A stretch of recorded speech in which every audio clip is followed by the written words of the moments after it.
السلام علیکم پیارے بچوں، آج میں دادی امی آپ کو حضرت ہود علیہ السلام کے متعلق بتاؤں گی، جو کہ قرآن پاک میں ان کے متعلق اللہ تعالیٰ نے بتایا ہے۔ اور ہم قرآن پاک میں سورہ ہود میں آیت نمبر 50 میں ان کے متعلق اللہ تعالیٰ نے اس طرح ارشاد فرمایا ہے: اور ہم نے قوم عاد کی طرف ان کے بھائی ہود کو بھیجا، انہوں نے کہا، اے میری قوم، اللہ ہی کی عبادت کرو، اس کے سوا تمہارا کوئی معبود نہیں، تم شرک کر کے انہیں اللہ پر محض بہتان باندھتے ہو۔ یہ اللہ تعالیٰ نے سورہ ہود میں آیت نمبر 50 میں یہ بات کہی ہے۔ تو بچوں، آج ہم ان کے متعلق پڑھیں گے۔ جب طوفان نوح آیا تھا، اور نوح علیہ السلام کے زمانے میں جب طوفان آیا تھا پانی کا، اور اس کے بعد جو لوگ بچ گئے تھے اس میں سے کئی کافی عرصے تک تو وہ ٹھیک رہے، ایمان لائے تھے جو لیکن آہستہ آہستہ انہوں نے دوبارہ بتوں کی پوجا شروع کر دی تھی۔ تو عرب کے ایک علاقہ ہے جس کا نام ہے احقاف، وہاں پر یہ قوم رہا کرتی تھی، قوم عاد اسے کہتے تھے۔ ان لوگوں کے بڑے اونچے اونچے قد ہوتے تھے، اور بڑے ان کا جسم بہت زیادہ ڈیل ڈول، یعنی اچھے تندرست لوگ تھے۔ اللہ نے انہیں بے شمار دولت اور باغات، جانور اور کھیتیاں دی ہوئی تھیں، اور ان کے جو لوگ تھے وہ اونچے اونچے محل نما مکان بنا کر رہتے تھے۔ لیکن ہوا یہ کہ شیطان نے انہیں پھر سے بہکا دیا، کیونکہ بچوں شیطان تو ہمارے پیچھے لگا ہوا ہے نا ہر وقت۔ وہ کہتا ہے، اللہ سے اس نے کہا ہوا ہے، وعدہ کیا ہوا ہے کہ میں آپ کے اچھے بندوں کو بہکاتا رہوں گا۔ تو پھر شیطان نے انہیں بہکا دیا، اور وہ انہیں بتوں کی پوجا پر لگا دیا۔ اور چونکہ ان کے پاس دولت بھی بہت تھی، تو وہ دولت کے نشے میں کہ ہمیں ہر چیز حاصل ہے، ہمارے پاس تو سب کچھ ہے، تو جو ان کا دل چاہتا تھا وہ کرنے لگے، اور بتوں کو اپنا وہ خدا تصور کرتے تھے، اور ان کی عبادت کرتے تھے۔ تو اس زمانے میں پھر اللہ تعالیٰ نے حضرت ہود علیہ السلام کو پیغمبر بنا کر اس قوم کی طرف بھیجا، اور آپ نے انہیں کہا کہ بتوں کی پوجا نہ کرو، اور ان کی جگہ جہاں وہ کرتے تھے بتوں کی پوجا، وہاں جا کے انہوں نے بہت کوشش کی کہ منع کریں اور ایک اللہ کی طرف بلانے کی کوشش کی۔ توحید، وہ کہتے تھے کہ توحید پہ تم یقین کرو، یعنی توحید کا مطلب ہوتا ہے ایک اللہ پر ایمان لانا۔ تو اس کے بعد پھر انہوں نے فرمایا، اپنی قوم سے کہا کہ اے میری قوم، آخر کب تم اللہ سے ڈرو گے اور اس کی عبادت کرو گے جس کے سوا دوسرا کوئی معبود نہیں؟ تو ان کا جواب میں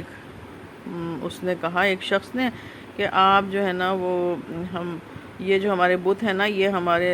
سفارشی ہیں، اور ہم ان کی عبادت نہیں چھوڑیں گے۔ تو حضرت ہود علیہ السلام نے کہا کہ یہ تو صرف جھوٹ ہے، اس کائنات کا تو صرف اللہ ہی مالک ہے، اس کے سوا کوئی عبادت کا لائق نہیں۔ جب قوم کے لوگوں نے یہ جواب سنا تو انہوں نے ان کا بہت مذاق اڑایا، اور کہا کہ تم جھوٹے ہو، نادان ہو، اور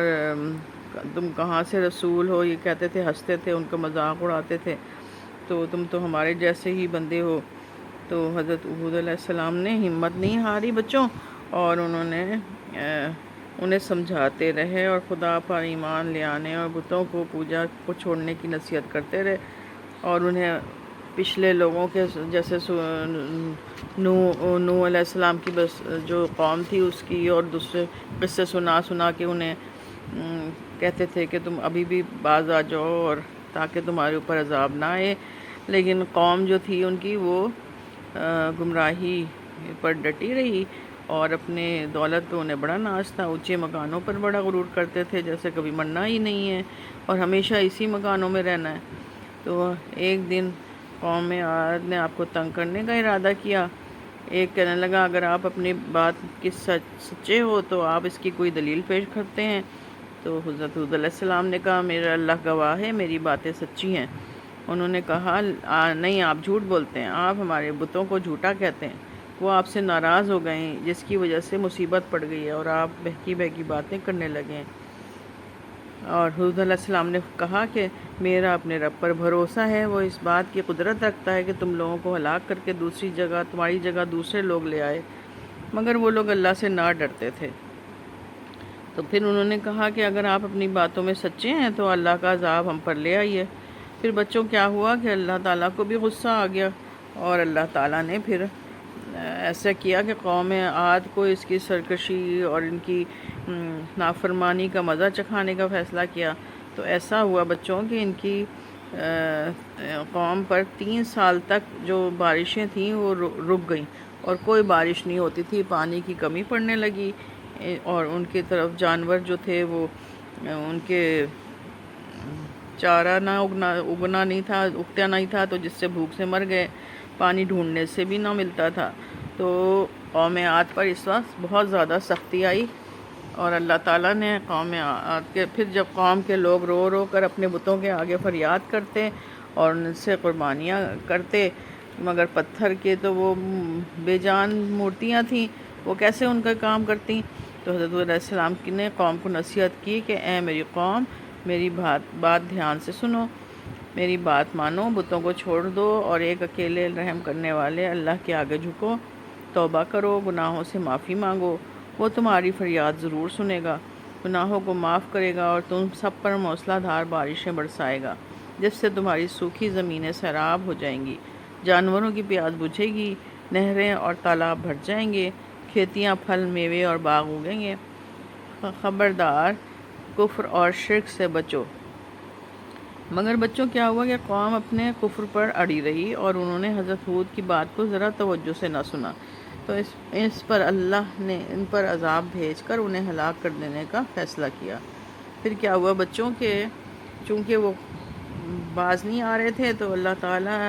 کو جب غصہ آ جاتا ہے ایسے نافرمان لوگوں پر، تو پھر اللہ تعالیٰ نے اس لیے وہ ہماری نصیحت کے لیے اللہ تعالیٰ نے ان لوگوں کو کے اوپر یہ عذاب بھیجا کہ اگر وہ بات نہیں مانتے تو پھر ایسے ہو جاتا ہے، تو اس لیے ہمیں ان چیزوں سے نصیحت پکڑنی چاہیے۔